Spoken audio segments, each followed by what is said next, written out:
Quem ora no Espírito fala das coisas profundas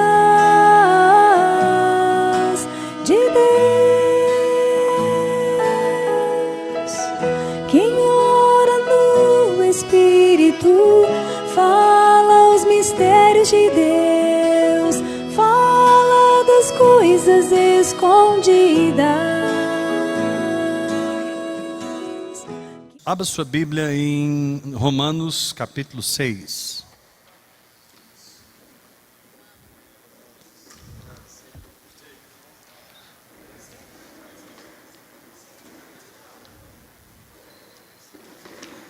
Romanos capítulo 6. Que diremos, pois? Permaneceremos no pecado para que seja a graça mais abundante? O Evangelho da Graça, ele é tão escandaloso, ele é tão bom, que quem não entende pensa assim: ah, eu posso pecar, eu estou na graça. E esse engano é tão terrível quanto se um dia o inferno se esfriasse, o que nunca vai acontecer. Porque na verdade a graça, ela não te autoriza a pecar. A graça é exatamente a condição que você tem de sair do pecado. Estar na graça é estar fora da jurisdição do pecado. Estar na graça é estar fora da influência do pecado no seu espírito. Estar na graça é estar liberto. Quando você creu no Evangelho, o pecado que era o seu chão, o seu fundamento, foi removido. E Deus colocou a justiça dele no seu fundamento. Você hoje está fundamentado na justiça de Deus. Sua raiz é a justiça de Deus, que você não conquistou por esforço. É dádiva da graça pela fé. Quando você confiou em Jesus Cristo, Deus colocou a justiça dele na sua base. E o que essa justiça fez? Ela te deu vida espiritual. Através dessa raiz santa, pura, brotou vida de Deus no seu espírito. Então, se a raiz é santa, o seu espírito tem vida. Amém? E aí os frutos vão se manifestar: o amor, a alegria, a paz, a longanimidade. Diga bem forte comigo: primeiro a justiça, depois a vida, posteriormente os frutos. Mais forte: a justiça, a vida e os frutos. Então, se você entender que é a justiça de Deus em Cristo Jesus, você vai estar vivo espiritualmente. E essa vida te coloca num lugar onde você não faz, mas Deus produz através de você. Deus faz através de você. Vamos continuar lendo. De modo nenhum, verso 2. Como viveremos ainda no pecado, nós, os que para ele morremos? Ou porventura ignorais que todos nós que fomos batizados em Cristo Jesus, fomos batizados na sua morte? Fomos batizados na sua morte. Qual é o poder da morte de Jesus? É desligar você de todo mal.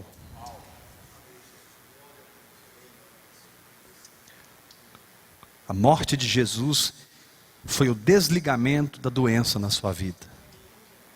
Porque quando Jesus morreu, você estava lá morrendo com Ele.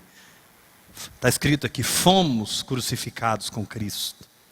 Fomos unidos com Ele na semelhança da sua morte. Então eu não posso morrer duas vezes da mesma doença. A doença que tenta chegar no seu corpo, ela não tem legalidade para ficar e nem para matar o seu corpo. Porque você já foi julgado nessa doença lá na cruz do Calvário. É uma injustiça você continuar enfermo ou você vier a falecer desse problema. Não pode. Porque você já foi julgado em Cristo. A pobreza é um negócio resolvido. Você já ficou pobre na cruz. Agora você é rico. Então, a morte de Jesus, ela te dá poder de dizer para aquilo que era, para não ser mais na sua vida. Por isso Paulo fala em Gálatas capítulo 6, longe de mim gloriar-me, senão na cruz de nosso Senhor Jesus Cristo, pela qual o mundo está crucificado para mim, e eu estou crucificado para o mundo. Então a cruz, ela separou e pôs um abismo entre você e as suas derrotas, irmão. Suas derrotas não te alcançam nunca mais. Vou repetir, a cruz colocou um abismo entre você e o seu problema. Esse problema não vai te alcançar. Jesus morreu para que a morte dele fosse poder na sua vida. Repete isso comigo. Jesus morreu para que a morte dele fosse poder contra o mal na minha vida. Ou seja, não há nada que você esteja passando que em Cristo você já não morreu para isso. Essa situação está diante de um morto. E ela não pode fazer nada com o morto, porque morto não sente medo, morto não fica enfermo, morto não reage, morto nem anda, nem fala, morto não serve para nada. E o problema chega diante de você e ele não pode se desenvolver em você, porque você não é mais um campo fértil, porque você morreu.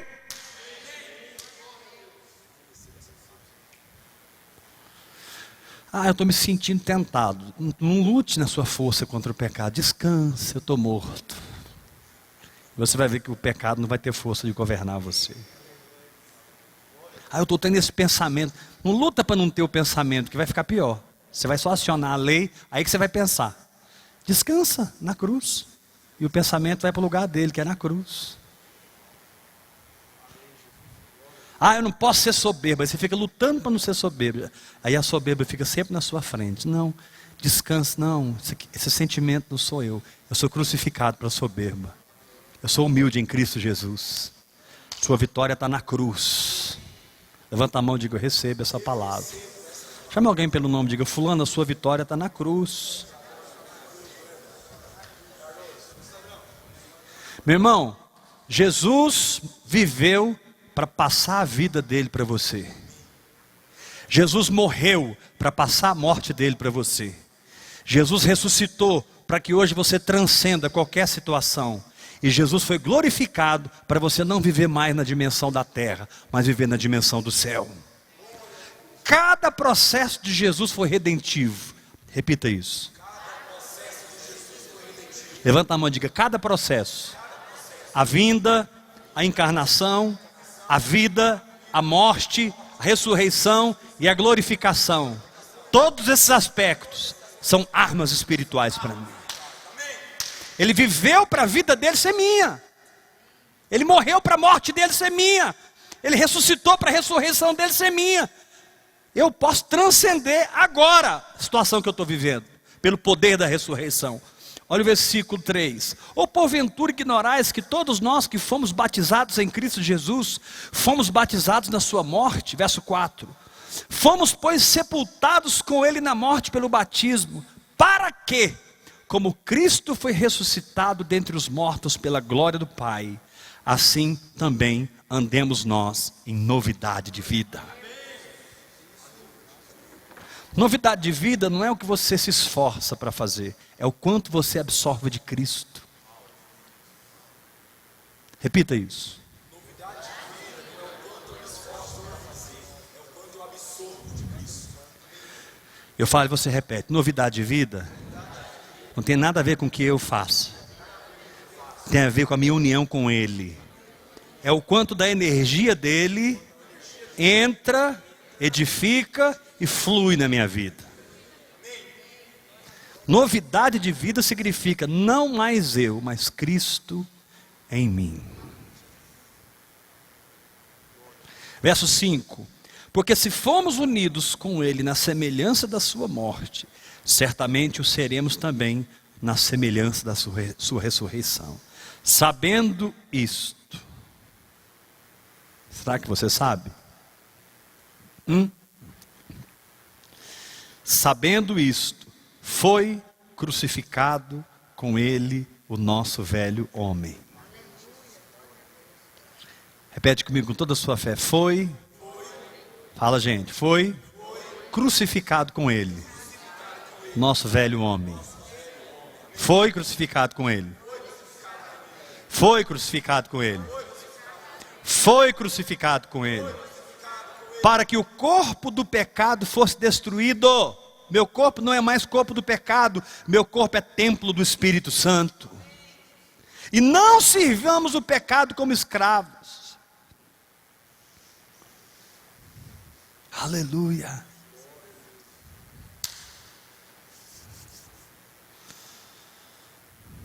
Então Deus quer nos ensinar a viver os fatos do Evangelho pela fé. A vida de Jesus é um fato para ser desfrutada pela fé. A morte de Jesus é um fato para ser desfrutada pela fé. A ressurreição de Jesus é um fato. Você não pode se ver preso nesse problema. Você tem que ver transcendido, ressurreto, acima disso. Jesus está acima de todo principado e potestade. Não é para ele que ele está, é para você, porque ele já estava antes. Ele não foi glorificado para ele. Ele já era Deus antes. Por que ele foi glorificado? Para te dar esse lugar.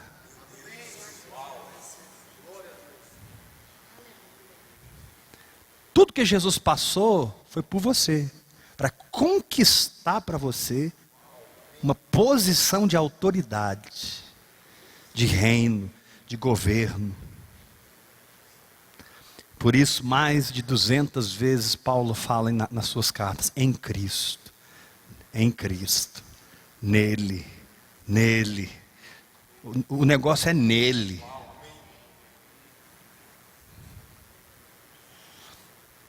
Aleluia. O que a oração em línguas vai fazer? Ela vai ativar o seu conhecimento de Cristo. E quanto mais você conhecer Cristo, mais a graça vai ser abundante na sua vida. Pedro diz assim: fortalecei-vos na graça que vos está sendo trazida na revelação de Jesus Cristo. A graça vem quando você conhece Jesus. Não é quando você vem para a igreja e tem uma prática religiosa. A graça não vem, nenhuma prática religiosa te dá graça, mas a comunhão com Jesus te dá. Levanta a mão e diga: eu recebo. Fala-se bem forte comigo. Quando eu estou passando uma luta e eu enfrento barreiras para ultrapassar essa luta, não tem ninguém aqui, só o pessoal da internet que devia ouvir essa palavra agora, né, irmão? Ninguém aqui tem que ultrapassar obstáculos. Você já viu que de vez em quando a gente não consegue ultrapassar alguns obstáculos assim na hora que a gente gostaria? Aí a gente decide não desistir. Você é parte dos que não desistem? Quem é que não desiste? Você não conseguiu pular o obstáculo, mas também não retrocede. Aí, os religiosos chegam para você com uma lista de coisas que você precisa fazer, já que você não ultrapassou o obstáculo. Confia em mim. Pega essas listinhas, põe fogo nelas e joga fora. Porque essas listinhas só vão retardar o processo. A Bíblia diz que todos nós temos recebido a sua plenitude. E graça sobre graça. Quando Deus te vê não conseguindo romper, Deus não pensa que você tem que fazer isso, isso e isso. Deus só pensa assim: eu preciso dar para Ele mais graça. Ele está precisando de mais graça. E eu vou mandar mais graça e mais graça. Se é o caso de você orar, jejuar, confessar a palavra, se entregar um período de oração em línguas, a graça vai fazer você. Está escrito assim: vivifica-me e eu te invocarei. Você não ora para receber graça, você ora porque você recebeu graça. Você não crê para receber graça, você crê porque você recebeu graça. Paulo disse em Filipenses: nós recebemos a graça não apenas de crer, mas de padecer por Cristo. Levanta a mão e diga: eu recebo essa palavra. Sacode o seu irmão e fala: tudo é graça de Deus na tua vida. Ah, hoje eu vou orar 8 horas. Se você realmente fizer isso, saiba, foi graça.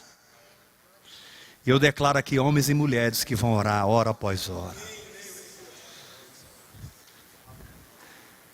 Jesus disse uma parábola sobre o dever de orar sempre.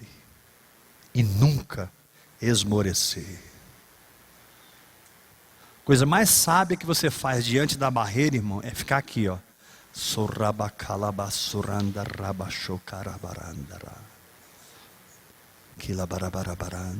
Às vezes falando, dirigindo o carro, às vezes falando, tomando banhos, falando, se edificando.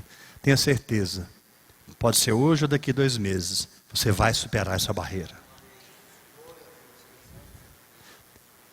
Chega um momento em que aquela fé vem e o Senhor passa a página. Você não está mais no lugar A, você está no lugar B.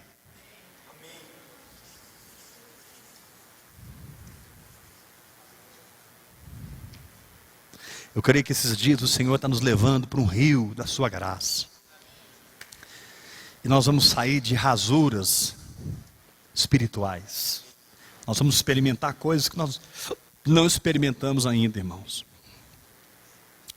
Eu creio que o favor do Senhor, ele é muito forte aqui esses dias. Deus vai te tocar como Ele nunca tocou você. Deus vai falar com você. Você vai ser atraído para uma intimidade com Deus como você nunca foi. Sabe, certas carnalidades, certos níveis de falta de santificação vão sair das nossas vidas. Porque ser justificado deve me conduzir sempre à santificação. São duas coisas diferentes. Eu sou justificado pela fé, pronto. Agora eu estou me santificando a cada dia. Por me dobrar a palavra de Deus, por crer na palavra de Deus, por seguir a liderança do Espírito Santo. Você pode levantar a mão e dizer, eu recebo essa palavra? Verso 7. Porquanto quem morreu está justificado do pecado. Ora, se já morremos com Cristo,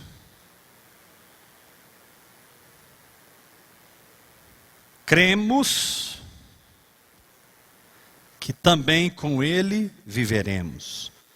Você tem que crer. Sabedores de que, havendo Cristo ressuscitado dentre os mortos, já não morre, a morte já não tem domínio sobre ele.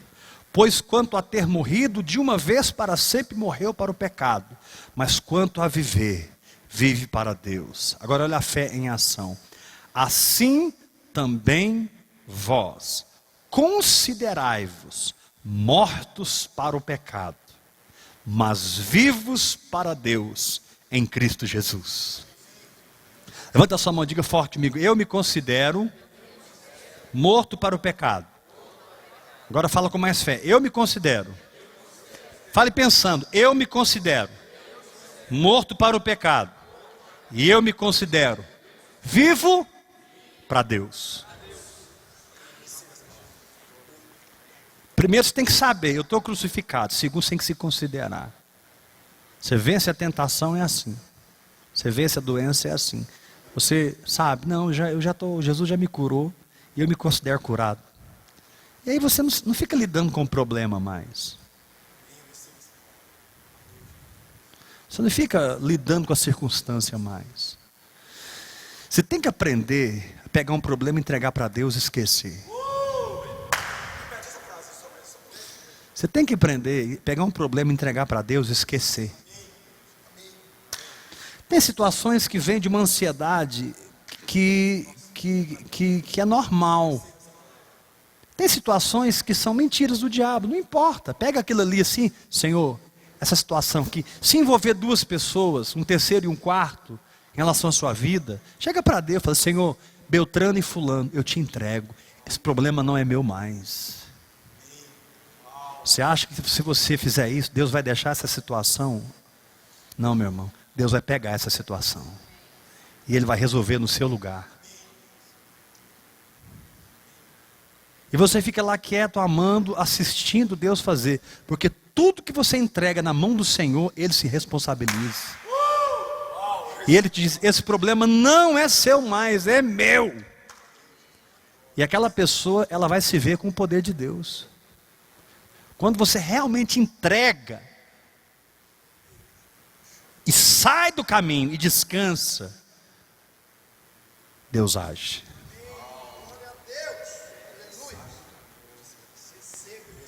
Deus não age para respaldar a sua carne. Deus age para respaldar a palavra dele na vida daquela pessoa. Para desejar que as pessoas morram, Deus não vai matar ninguém não. Glória a Deus. Entreguei para Deus a vingança, aleluia.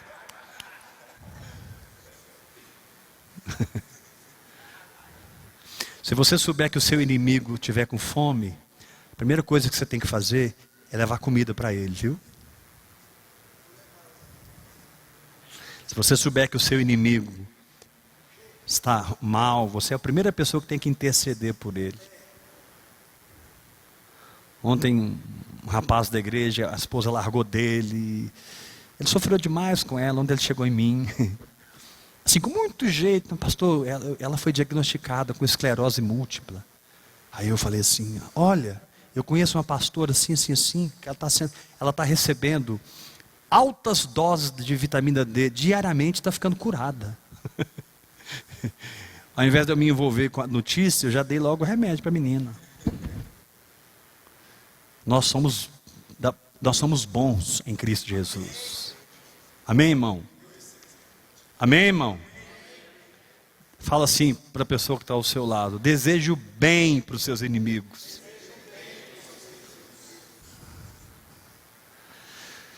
Fala assim, olhando nos olhos do seu irmão: o dia que você olhar para o seu inimigo e do seu íntimo, você desejar o bem, Deus vai ser livre para realizar em você o que você está desejando para o seu inimigo. O que você semear, você vai colher na sua vida.